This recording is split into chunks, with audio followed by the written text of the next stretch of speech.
Hey guys, how's it going? Master Cow here, and today I'm going to be doing the 10th video for my 2021 off-season recap series, the Dallas Cowboys.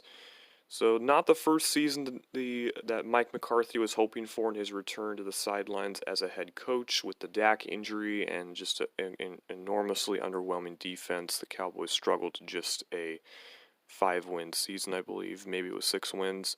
With Dak Prescott healthier this year, they'll be hoping to rebound and make their way back into the playoffs. And because of that underwhelming defense, the Cowboys fired defensive coordinator Mike Nolan after just 1 year, replacing him with former Atlanta Falcons head coach Dan Quinn. The Falcons' defense was kind of mediocre during Quinn's final seasons in Atlanta, but you could argue some of that was due to injuries and also a lack of maybe a high-end talent. And so we'll see what him being a defensive coordinator instead of having to have the responsibilities of a head coach can do as far as fixing Dallas's defense. So the free agents that Dallas was able to bring back, obviously the big one was Dak. They re-signed him to a 4-year deal worth $160 million. $95 million of it is fully guaranteed. So the long-standing contract saga that's gone on since after the 2018 season when he was first eligible to sign an extension has finally come to an end, and they were able to come to an agreement just days before they would have had to tag him for the second straight year. In fact, they did actually place the tag on him after they agreed to the new deal. Just in a procedural move, so that they could say he's been tagged twice, and that if Dallas ever needed to use the tag again on him, it'd be the third tag, which would be very, very expensive. This deal does have a no tag clause, which kind of makes that redundant, but whatever. So, Prescott is expected to be healthy by week 1, recovering from that really serious ankle injury, and if he's able to have the pace he was showing at the start of the season, Cowboys' offense could be very, very good next year. Cornerback Jordan Lewis was brought back on a 3-year deal worth $13.5 million, has $3 million in incentives, and $4.75 million of it is guaranteed.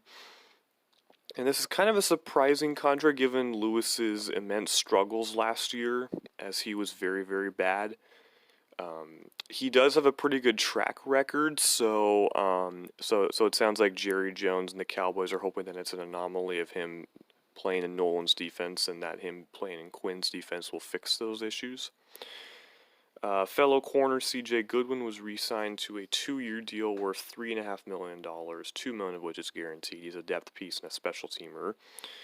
They brought back receiver Cedric Wilson Jr. as a restricted free agent. The original round level, so 1 year, $2.183 million. And he's done pretty solid as the receiver 4 for the Cowboys, getting some playing time when the other receivers need some rest.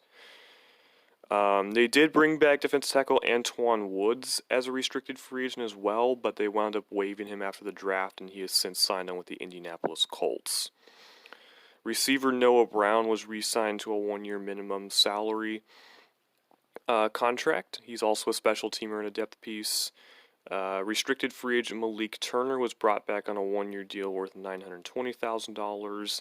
And exclusive rights free agent edge rusher Rondell Carter was re-signed to a 1-year deal worth $780,000. So the bulk of the Cowboys' cap space was taken up by Prescott's new deal, and as a result, they didn't really have a lot of other money to spread around. In fact, Lewis was the only player aside from Prescott to get even a to get a 8-figure contract. So, yeah. Edge rusher Terrell Basham, former New York Jet and Indianapolis Colt, was signed to a 2-year deal worth $5.5 million with $3.75 million guaranteed. And he's been pretty solid as a depth pass rusher. He started a bunch of games for the Jets the past couple of years. Safety Keanu Neal, former first-round pick of the Falcons, so someone who played for Quinn, signed a 1-year deal worth $4 million, $3 million of which was guaranteed. Neal was pretty good his first 2 seasons in the league in 2016 and 2017. Missed a lot of time due to injuries in 2018 and 2019, and he was closer to solid than great in 2020. Um, um, I don't, yeah, yeah, I don't know exactly what role Neal is going to play for this Cowboys defense because there was some talk he might be converting to linebacker possibly to kind of take advantage of his more hard hitting style. Um, it was down to him signing with the Cowboys or signing with the New York Jets.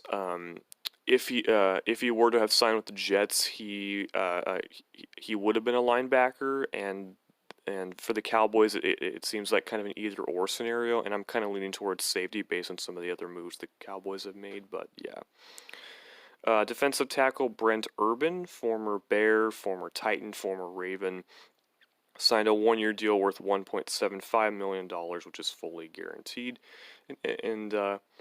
and he's been a pretty decent player, so that's a pretty good price.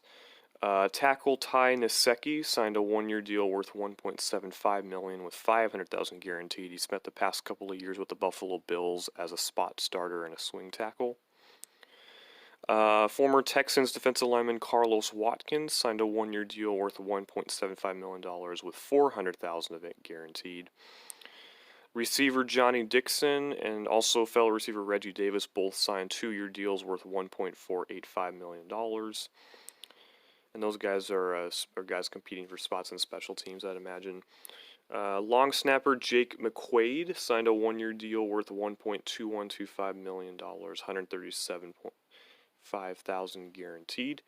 And he comes over from the Rams. So last offseason the Cowboys brought in Greg Zuerlein from LA with their special teams coordinator coming over from the Rams, and now this year they're bringing the Rams long snapper as well.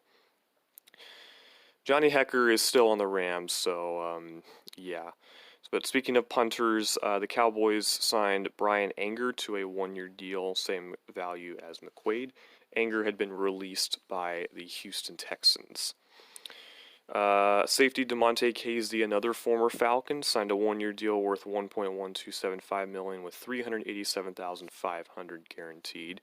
Casey's been pretty productive in the NFL. He is coming off of an Achilles injury, however, so that likely hampered his asking price. Veteran safety Jaron Kearse signed a 1-year deal worth $1.1275 million, $137,500 guaranteed. Former Viking, former Lion. The Lions cut him in the middle of the season, and he was on the Ravens practice squad to close out the year, although he didn't get called up, and then now he signed with Dallas. And former Washington tight end Jeremy Sprinkle signed a 1-year deal worth $1.1275 million with $137,500 guaranteed. And he'll also be a depth piece for them behind Blake Jarwin and Dalton Schultz. The Cowboys only had 3 cuts, and none of them were super notable. Incumbent punter Chris Jones was released in a cap-saving move. Jones missed some time due to injury last year.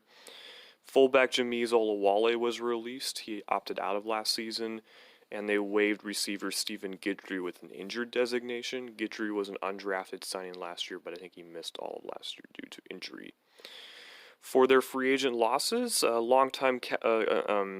couple longtime Cowboys defensemen ended up calling it careers. Linebacker Sean Lee and defensive tackle Tyrone Crawford. Lee was a pretty high-end linebacker during his prime, and Crawford was a pretty solid defensive lineman. Both of them dealt with some injuries in recent years. Corner Chidobe Awuzie signed a 3-year deal with the Bengals. Andy Dalton, who started a bunch of games last year after Prescott's injury, signed a 1-year deal with the Chicago Bears to be their starting quarterback.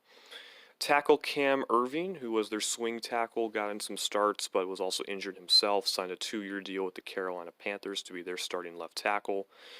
Edge rusher Aldon Smith, who made his NFL comeback after 5 years out of the league and actually had a pretty solid year for Dallas, signed a 1-year deal with the Seattle Seahawks. Starting safety Xavier Woods left for the Vikings in free agency. Linebacker Joe Thomas signed with the Texans. Defensive tackle Eli Anku signed with the Atlanta Falcons. They acquired Anku during the season in a small trade with the Texans.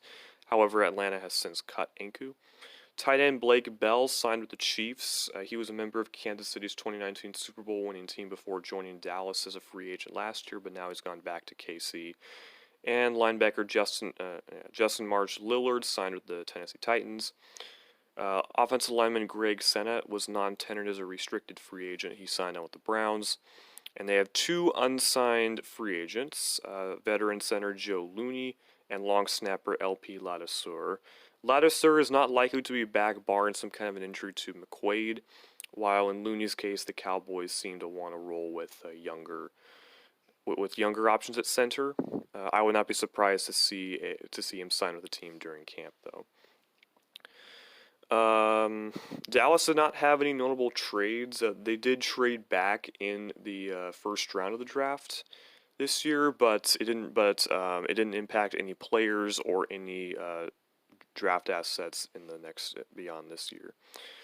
So for their draft picks, as mentioned before, they did trade back from 10th overall. They traded back actually with their division rival Eagles, which is the second straight year they've done a draft day trade with Philadelphia. And with the 12th pick, they took Penn State linebacker Micah Parsons, a guy who oozes talent, but also has some on-field and off-field concerns. So we'll see if he ends up working out for Dallas. With the 12th pick in the second round, they took Kentucky cornerback Kelvin Joseph. With the 11th pick in the third round, they took UCLA defensive tackle Osa Odedizua. I think that's how it's pronounced. With the extra third rounder they picked up from the Eagles when they traded back from when Philly traded up to 10th overall, they took edge rusher Chauncey Golston.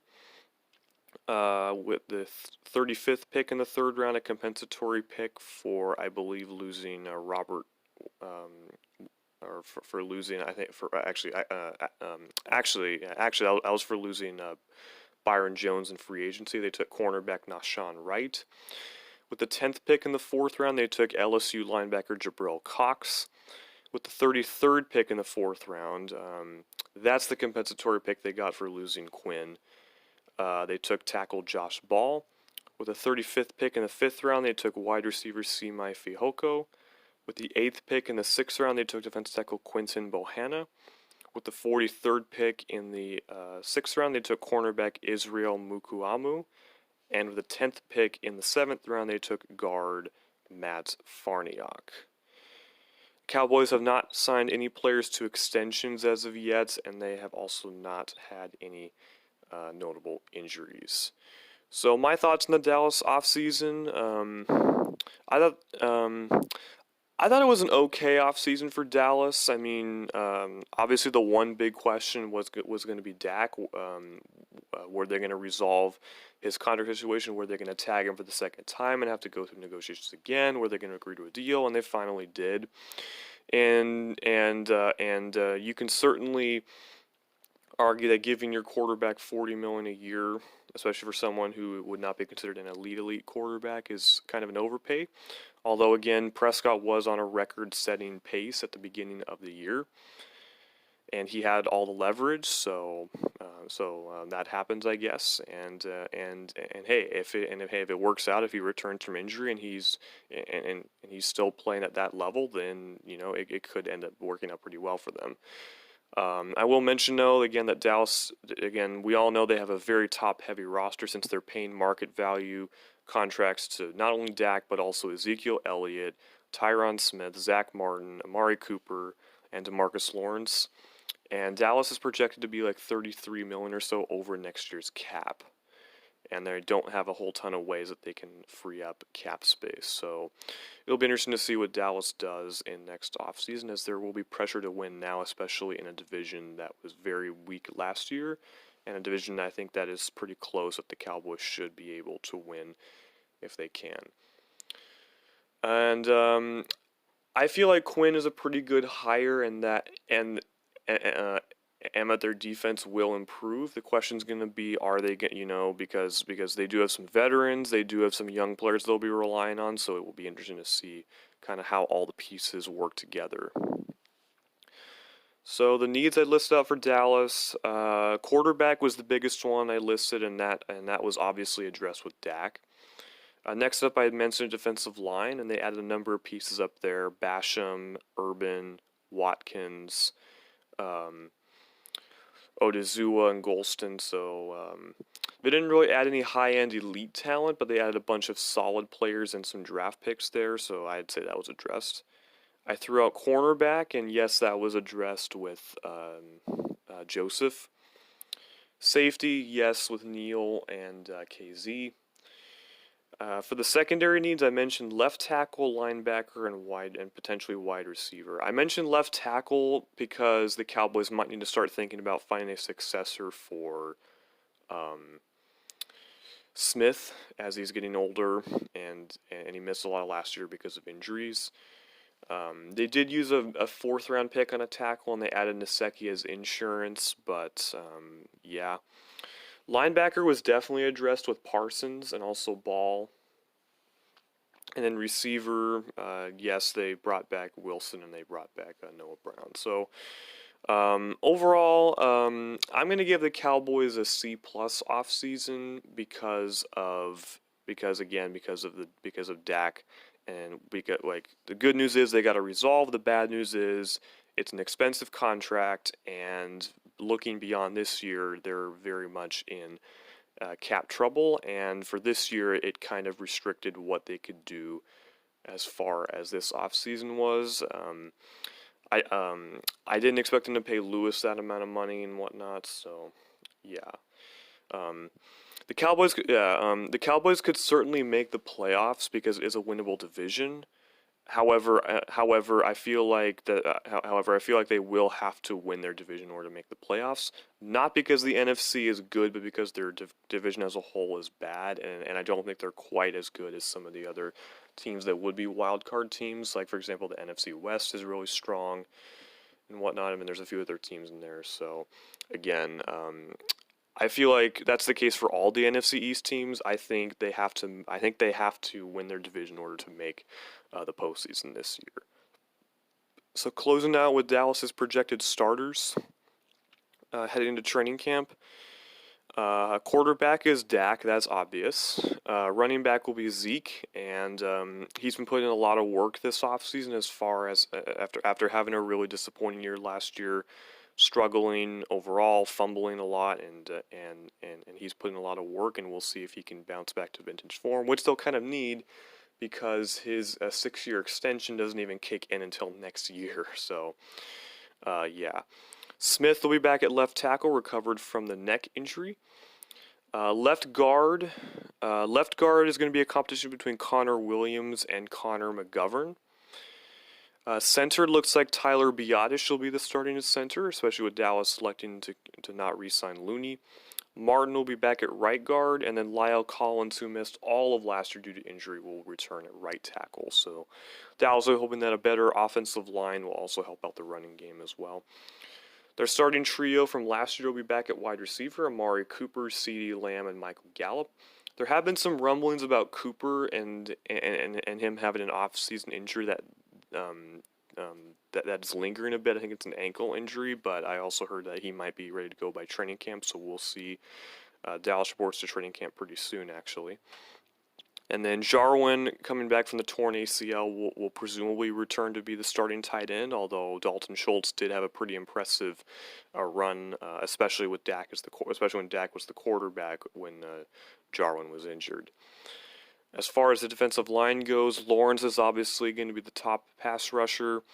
The defensive tackle position, I'm gonna go with Urban as a starter, and I think I'll have Tristan Hill, but you could also have Neville Gallimore in there. Odigizua could possibly start as a rookie, and then off the other edge will be Randy Gregory, he won't have off-field stuff, he won't have a suspension to worry about, and maybe this year he finally puts it all together on and off the field. As far as linebacker goes, you'll have Jalen Smith, Leighton Vander Esch, and I'm going to put Parsons as the starting trio for there. Cornerback, Trayvon Diggs definitely will start, and the Cowboys will hope that he takes the next step in year 2 after an up-and-down rookie season, which, again, is not too uncommon for defensive backs. I think the Cowboys will give Joseph the chance to be the starting cornerback. If not, veteran Maurice Kennedy, who opted out last year, could hold down the fort until Joseph is ready. And then I think the slot cornerback spot will be a true competition between Anthony Brown and Jordan Lewis. Again, Lewis is coming off a really bad season, but Anthony Brown's been injured the past 2 seasons. And then safety, I'm going to go with both former Falcons in Keon O'Neal and DeMonte KZ.